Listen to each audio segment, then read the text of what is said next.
Hello friends, welcome you all in Jarvis campus. आज यहाँ पे हम बात करने वाले कि ये जो एटॉमिक मास या फिर एटॉम या फिर मॉलिक्यूलर, इन सब के बारे में हमने पढ़ा, राइट। तो ये जो एटम्स होते हैं, हमने ऐसा बोला था कि atoms are the last element which can not divide in any number. यानी कि कोई भी एलिमेंट होता है उसको हम डिवाइड करते आ रहे थे और सबसे लास्ट वाला जो एलिमेंट मिला था जो इनडिविजिबल था, तो उसको हमने बोला कि ये एटम है। तो क्या एटम को भी हम बाइफरकेट कर सकते हैं?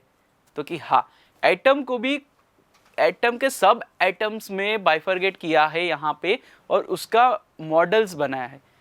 ऐसे तीन साइंटिस्ट है, तीन साइंटिस्ट ने तीन डिफरेंट एटॉमिक मॉडल्स दिए थे और वो मॉडल क्या है वो ये चैप्टर में हम सीखने वाले।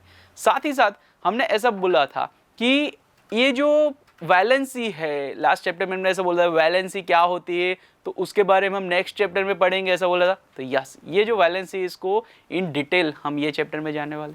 साथ ही साथ यहाँ पे ये थर्ड साइंटिस्ट जो थे जिन्होंने यहाँ पे एटॉमिक मॉडल दिया था, तो उनके अकॉर्डिंग थर्ड साइंटिस्ट कौन थे? तो कि रुथरफोर्ड एंड रुबर। और ये जो थर्ड साइंटिस्ट थे हमारे रुबर्स एंड बरी, इन्होंने ये जो थर्ड मॉडल दिया था एटम का, तो वो थर्ड मॉडल के अकॉर्डिंग हम अगर इलेक्ट्रॉन्स जो है उनका अगर स्पेस डिसाइड करना चाहिए, यानी कि इलेक्ट्रॉन कौन सी जगह पे फिक्स हो सकेंगे, कौन सी ऑर्बिट में फिक्स हो जाएंगे, वो अगर यहाँ पे जानना है तो यहाँ पे ये इसी कॉलम में हम जानने वाले।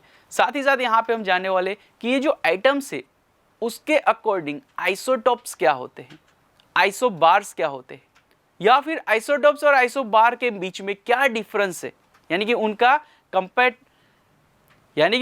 कंपैरिजन हम यहाँ पे करने वाले। साथ ही साथ यहाँ पे हमने जो एटॉमिक मास पढ़ा था, तो उसका नंबर यानी कि एटॉमिक मास नंबर क्या होता है वो ये चैप्टर में जानेंगे। तो ये सब जानने के लिए जुड़े रहे हमारे साथ। Thank you.